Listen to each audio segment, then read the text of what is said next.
Horror Mahadev. భారతదేశంలో ఉన్న సాధు సంతులు అందరూ కలిసి గో సన్మాన్ ఆహ్వాన్ అభియాన్ అని ఒక పెద్ద కార్యక్రమానికి శ్రీకారం చుట్టారు.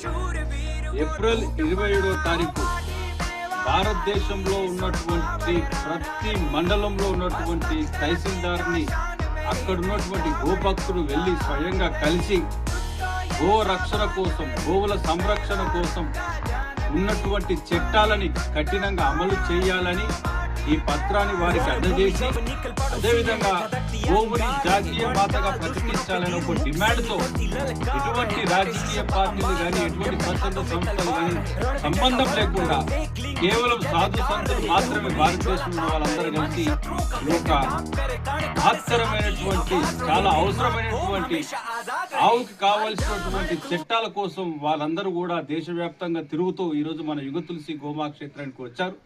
తెలంగాణ రాష్ట్ర వ్యాప్తంగా ఉన్నటువంటి ప్రతి మండలానికి కూడా నేను మన యుగ తులసి ఫౌండేషన్ వాహనాన్ని ప్రత్యేకంగా వీరి కోసం ఇచ్చి ప్రతి మండలంలో ఉన్నటువంటి తహసీల్దార్ని కలిసి ఈ పత్రాన్ని అందజేసే విధంగా ఏర్పాటు చేస్తున్నాం.